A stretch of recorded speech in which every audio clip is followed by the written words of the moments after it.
site. There's Seventh-day Adventist School here, there's New Design Charter, there's Animal Watts, and Centennial High is over here.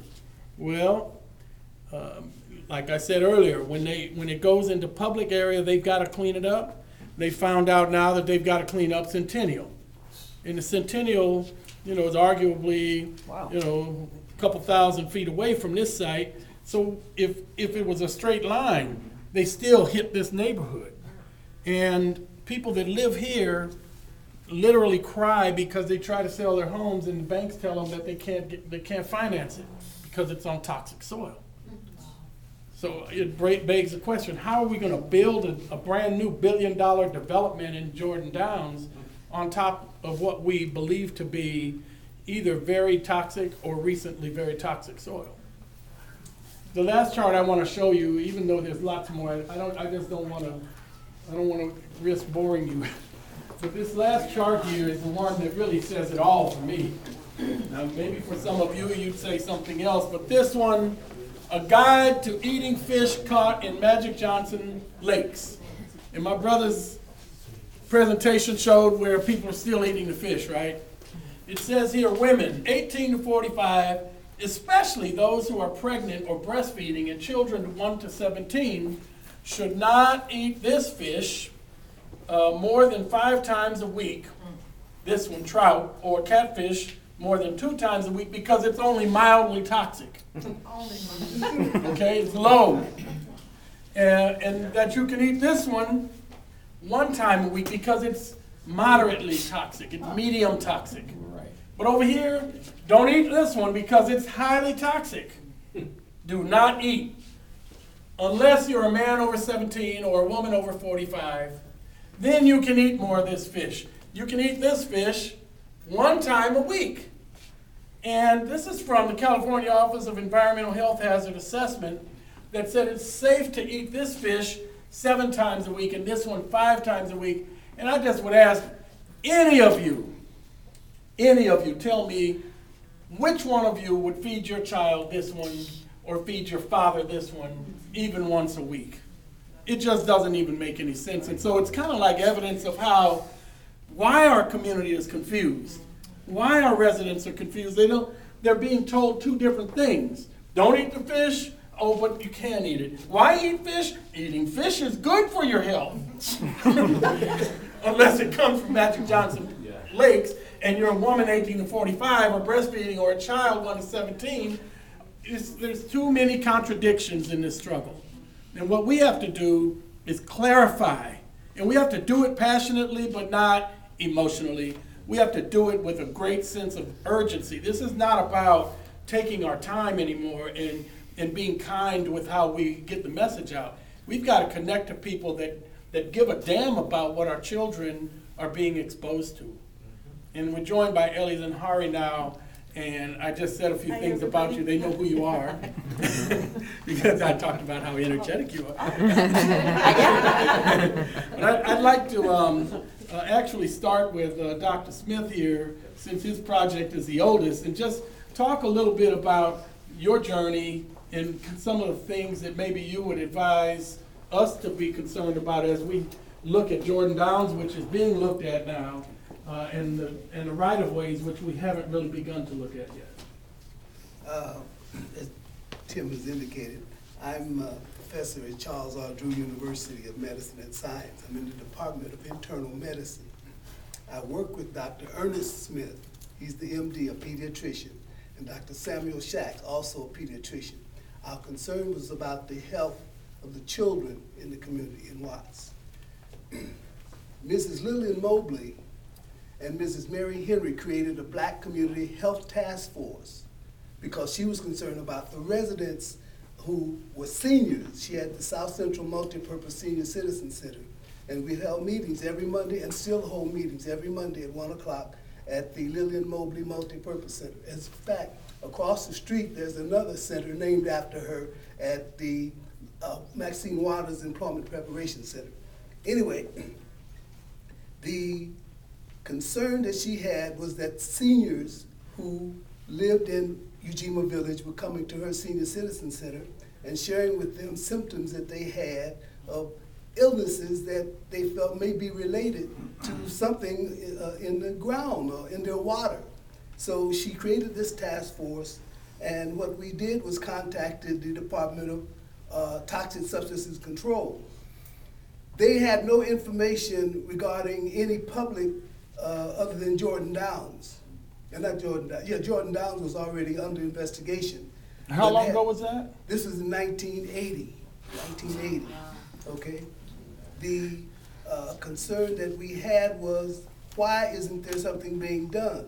Charles R. Drew has a master's in urban public health program, the issue MD degree, and their students were told not to get involved because the county may get some adverse information and then withdraw all of its contracts with Charles Drew University. And so they would let the public health students at Charles Drew do anything on that site. So we went to UCLA. There's a professor by the name of Paul Rosenfeld who we contacted, and he had some of his graduate students go out, and the UCLA students did the testing for the community. And that's when they discovered the hexane. The hexane is a neurotoxin. It wears away the myelin sheath over the nerves, okay? And that's how we discovered that the children who were left after the residents were moved, they claimed that the reason they removed all of the residents had nothing to do with the soil contamination. They claimed it was the asbestos, lead, something in the pipes, and mildew. They claimed it was something in the construction of the housing project. The housing project was owned by the county, a housing department, housing development. And so they moved all the residents. Primarily, they had some property that the county owned up in the Lancaster, Palmdale area. So vast majority of the residents in Ujima Village were moved up to the high desert, Mike Antonovich's district. Sound familiar, Philmy? Too familiar. People coming out of Jordan? Yeah. Okay. And so, and a lot of them got lawyered up. Lawyered up meaning the lawyers got in on it because Aaron and Brockovich, you know, and that crowd, they really are very strong advocates about environmental toxic substances and stuff like that. When they lawyered up, the county refused to even meet with the community. I'm telling you, they ordered no county, I'm talking about the county Department of Public Health, Department of Health Services, Department of Children and Family Services, because we were going at what has been the impact of these substances on these children. And the county said, because we're being sued, okay, we cannot allow any county employees to meet with the community to give any accountability to us. And that's when we got the Department of Toxic Substances Control. I'm going to give a full presentation on slides of the names of people and the date that they began to get involved and everything to you, and correspondence that we had between the Department of Water, what's called the State Water Board. The State Water Board and the local regional office, okay? They refused to even get involved anymore because when we called Department of Toxic Substance Control in, they backed off in terms of any community involvement. So the two people that we've been working with the Department of Toxic Substance Control, DTSC,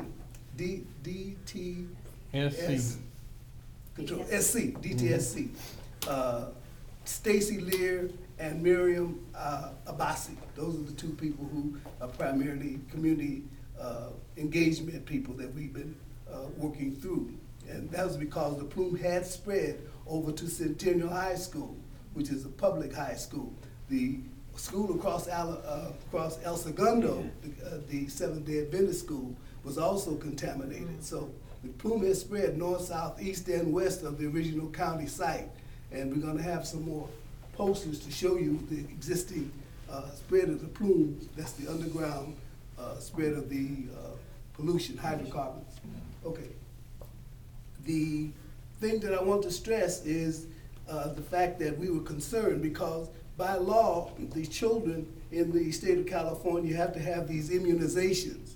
And the Drew University the Department of Pediatrics had a community health program that did all of the CHDP. CHDP meaning Child Health and Disability Prevention screenings, okay, from kids from K through 12. And Dr. Smith was involved in doing all of those screenings. Plus, in the summer, the children have to have physical exams before they can go to the University of California summer camp. And Dr. Ernest Smith, MD, did all of the screenings for the schools, elementary school children in Jordan Downs, in Nickerson Gardens, in Ujima Village, Hacienda, Imperial Courts. And so those children in those communities, because we were looking for anything we could find in terms of measurable patterns of illnesses amongst these children, or things that they would detect and then bring them to the clinic at the hospital for further examination. And so that I'm doing a real summary because I know other people are going to be talking, and I want to make a full presentation on slides and stuff to show you all of what I'm talking about. But that's the sum and substance of what our task force is called, the Black Community Health Task Force. We meet at 7813 South Central Avenue every Monday at 1 o'clock. Thank you. Thank you. Thank you very much.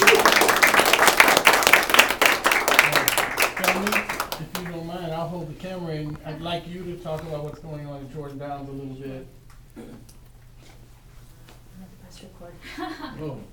And I'm actually gonna ask Monica to help me with this as well, so in case I'm missing something. Hi everyone, glad you're here. My name is Telmi Perez. I'm not some great environmental justice activist. I'm just someone who really cares about the health of our community and what's happening in our community, and ensuring that everyone has a human right to housing, meaning that everybody has access to a safe and healthy place to live that not just has four walls and a roof, but is actually a place that helps a family thrive. And that's the work that I've done for the last 10 years. So when we found out that people were being evicted from Jordan Downs, we immediately started to help folks in terms of understanding their tenant rights, and then quickly realized that people's right to health was not being supported, in fact was being violated, and that the community has always been built around a factory site, a steel mill that was there since the 1930s, 1940s, and that basically started off producing metal for the World War II effort.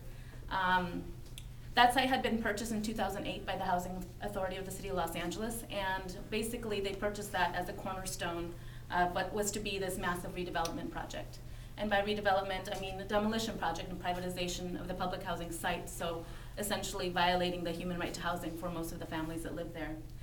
But along with that, that site had to be investigated for basically the toxicity once it was purchased by the Housing Authority, because it was going to be redeveloped into housing. And when they did that, they realized that they had a big problem on their hands. And there were memos and emails that went back and forth in the Housing Authority that said basically, you know, this is much worse than we think, and the toxicity might have spread into the neighboring residential area that we own as well, the 700 units. So we should investigate that. It would cost around $10,000. That site had been purchased at an inflated price of $33 million already. And so $10,000 is just a kick in the bucket. It's nothing, it's pennies. And so in looking at that, the organization that I work with, the LA Human Right to Housing Collective, we said, well, we need to get some expertise on that. We really reached out to some of our environmental justice partners to look at these reports and these studies that had been produced by the Housing Authority that demonstrated a level of toxicity. And some of the things that we learned and that we were assisted in learning by our environmental justice allies was that lead levels at the site were over 22,000 at the highest peak. And the state of California says that there's a standard for how much lead could be in the environment, and that's 80 parts per million. Wow. So 22,000 parts per million is over 200 times what the state says. However, when we started pointing these things out and the inconsistencies we were seeing around the messaging to the Housing Authority, to regulatory agencies like DTSC and the public and other regulatory agencies, folks said and went on a massive publicity campaign to the community saying that there is no risk to your health, that everything is just fine, that we're going to clean it up, In fact, DTSC held a public hearing and reassured the community who had a lot of questions that, you know what, it's not really that bad, and things like naphthalene, which is a chemical of concern, are found in mothballs that you probably all have in your home. And that we're really doing this as a courtesy, because really this is not really bad. We just want to make sure that people's health is protected. So as we've continued working with residents, as we've continued involving other environmental justice organizations and agencies into the conversation, the narrative is changing a little bit. It's changed from there's no risk to your health to if it wasn't for us, this place would remain a dirty site. So we're really the good guys here. We're here to clean up this site. But throughout the years and the months that have ensued, one of the things that we've been witnessing is the way that this site is being cleaned up. And we're not talking about the entire community. We're not talking about really addressing whether or not and at what levels toxic chemicals exist where residents are living. Although there have been studies on Jordan High School that have demonstrated that there are high levels and unacceptable levels of lead and arsenic and other chemicals on that site that are being remediated. Despite that, we've been watching the site be cleaned up, and we've been appalled at just the fact that even the health standards and practices that have been agreed upon in terms of cleaning up the site have not been met. So on any given day, and this was a very interesting thing actually, we're not here all the time, residents are on the site, so we've been trying to help residents to access their cell phone cameras and whatnot to take pictures and to talk about the toxicity. But on any given day that you're out there walking around that site, like a lot of us did ourselves, you'll notice the track out of the dirt from the toxic site out into the street. You'll notice wind blowing, you'll notice giant piles of toxic soil. So these are some of the injustices that continue even when there's a cleanup that's happening. So I want to give Monica some space to talk a little bit about what that means in terms of continued health concerns for residents, and also what it means in terms of environmental justice, that even when a site is being cleaned up, it's not being done the right way. It's still violating people's right to health. Yeah, so hi everyone. I think most of you know me. My name is Monica. I work with Physicians for Social Responsibility Los Angeles, which is an environmental health organization that's been around for about 3 decades here in Los Angeles, and we work on just a whole range of issues. But I think actually Thelmy did a really good job of sort of setting up what are the injustices that exist in this community. We come from this from a health perspective, and so our primary concern is that these cumulative impacts that exist in this community are really hurting primarily the single mothers that live there, and primarily a lot of the children who are under the age of 10. In fact, the majority of residents who are living there are under the age of 10. What are the health concerns when they're going to get exposed either through the air or the land or through the water to some of these toxic contaminations? And but I want to take this from a slightly different angle. I wanted to tell a story about how we're not a base building organization, first of all. We don't actually work necessarily with residents on the ground directly, but we partner with a lot of amazing organizations that do, because we firmly believe that you cannot have any kind of policy or systems change unless you understand the narratives on the ground, because those are the ground truthing pieces. And so I want to tell a story about how we were sitting in a meeting with a whole range of agency representatives. You had like 4, 5, 6 Department of Toxic Substances Control representatives at the table. You had a bunch of Housing Authority folks at the table. You had Cali PA folks at the table. And we're going through this sort of back and forth about, well, what kind of toxic metals are you testing? What is your calibration system? Are you doing this in line with the regulations that the Cali PA is setting up? And we're going back and forth, back and forth. We have our evidence. They have their evidence. And then Thelmy says so beautifully, you know what? I get what you're saying, but tell that to the person, to this woman who lives in the PAC complex who just lost her husband, who was 33 years old, to cancer. And everyone's just silent, right? Because you can't say anything about that, because that woman just lost her husband at 33 years old to cancer. It's egregious. It is so wrong. And so what I wanted to lift up to this whole sort of conversation is the importance of stories. The importance of the people who are living on the ground, the importance of the pictures that tell these stories, the importance of a woman who has a 1-year-old child with 10.7 lead levels in its blood, the importance of the woman who lost her husband, now has 4 children, one of them who has autism, and she doesn't understand what's going on in her environment. Those are the stories that are truly impactful. And it's not anything new. I mean, this is the legacy of environmental racism in communities of color across California. And it is racism, and it is intentional. So, one of the things that we try to do is we come in with the health expertise. We have a cadre of health professionals, doctors who come and work with community residents. Currently, we have doctors who are coming in to conduct health talks in the community of Jordan Downs, trying to understand, if you have lead exposure, what is going to be the impacts on reproductive and developmental health? If there's arsenic, what's going to be the impact on cardiovascular health? So we're having those doctors come in and talk to the community residents. And it is important to sort of address the current conditions that exist in these communities. But we also want to make sure that in the future that doesn't happen. We want to stop not only the current conditions, but the systems that exist that allow these things to be perpetuated over and over again, generations to come. So we look for the root causes of these things. We want to make sure that emissions across the board in California go down. We want to make sure that the worst polluters across California get shut down. We want to make sure that the way that we plan our communities are going to be healthy for the residents who are living in it. So that's sort of the role that we play there. We come from it from a social determinants of health framework, so we look at it, from across the board. What is the physical conditions, the social conditions that allow health to thrive, and we do it in very specific communities such as Jordan Downs. So that's sort of the piece that we contribute. Thank you both.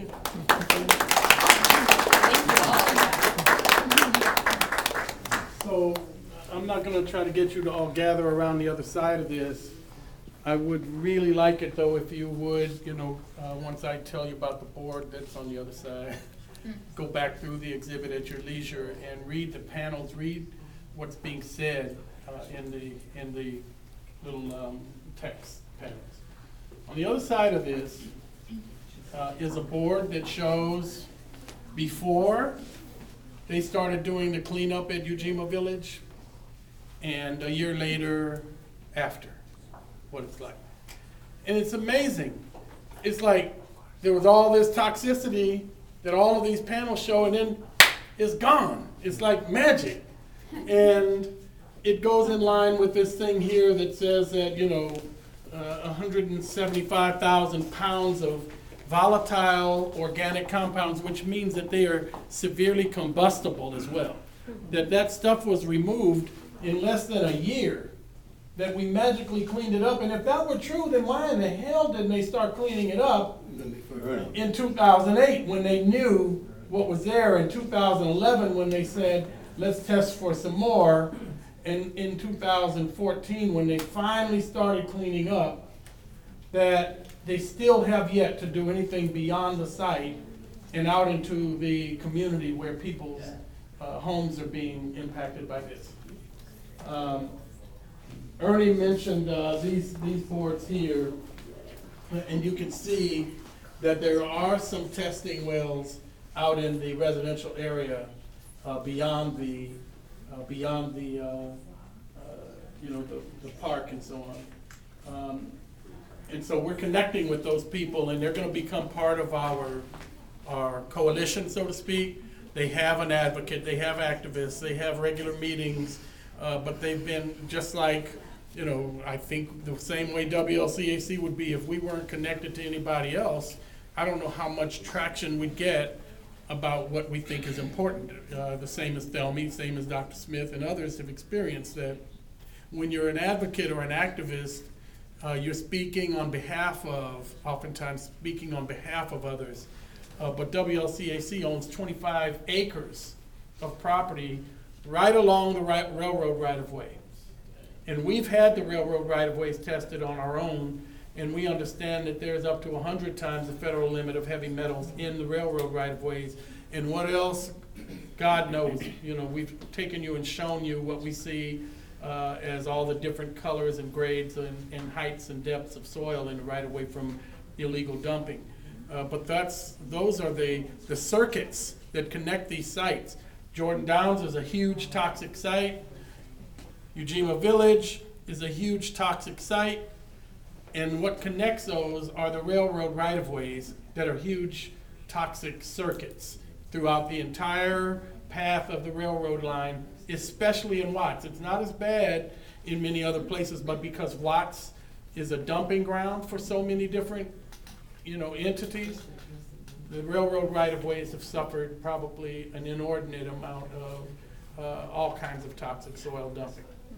So, with that, There are photographs of many of the, the right-of-ways. You'll see canals, you'll see railroad right-of-ways, electric power right-of-ways, all kinds of different right-of-ways.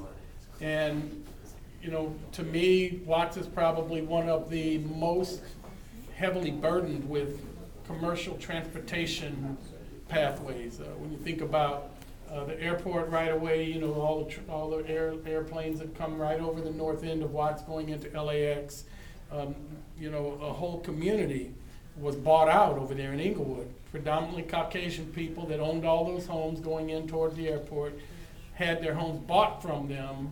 They were relocated, and then communities of color moved right in behind them, as if what wasn't good enough for that Caucasian community was okay, for the Black and Hispanic community. Wow. So we're concerned about that whole pattern of injustice that continues to plague a place like Watts. It's only 2 1/4 miles square and has more right-of-ways and stuff moving through it for commercial transportation reasons than maybe any other place you'll ever find. So the people of Watts are worth it, not Watts is worth it.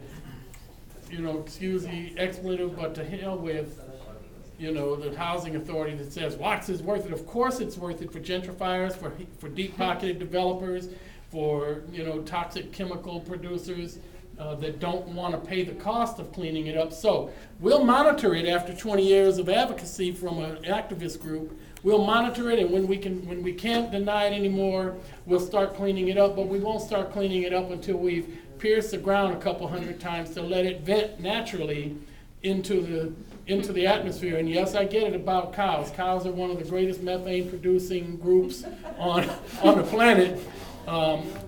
But we want beef. Beef comes from cows. We haven't given up our cows. We haven't given up our cars. As long as there's a demand, there will be a supply. That doesn't justify building a residential housing complex on top of a methane field. Doesn't justify it. Doesn't justify lying to the people that live there saying it's okay to eat fish. Doesn't justify denying them at least the opportunity to understand what they're being exposed to, so that of their own volition they can elect to go and either get the treatment or relocate themselves or take legal action if that's what they need to do in order to get the attention and the ears of the electeds that are really there to protect them and to defend their rights. That's what's missing here the most, and that's why I asked that class of elementary age kids, write the letters. We'll carry them. We'll carry them everywhere. You all should write the letters to join, in the field of concern, that the electeds are not there to protect the perpetrators of violence against our environment. The electeds are there to represent your interests, and what we miss, and I know that Monica and Thelmy would agree, we miss the accountability point. Everybody's got responsibility. Every one of you has responsibility. But how do you account for it? It's a real simple thing. You can go and listen to an elected official talk about how I'll take responsibility for that, but God damn it, how do you account for your responsibility? Where is the point of measurability that we can say, okay, you found out about it, here, and here's what you did here, and here's where we are now. Then you're safe with us, because we can rally around you and insulate you and make sure that you can continue to champion our cause. But if you're Mayor Rahm Emanuel, he's in deep shit today because he got into trouble and he didn't take the steps. He tried to hide and he tried to deny and he tried to decline until the community uproar has grown so deafening that he can't ignore it anymore. And now he's trying to do the right things and everybody says it's too little, too late. So let's be, too much too soon. That's what we should be. We should be too much too soon so that we can stop the trend of electeds and the people that are responsible for perpetrating these environmental crimes against our community and our children, that we make it so they recognize, damn, where did these people come from?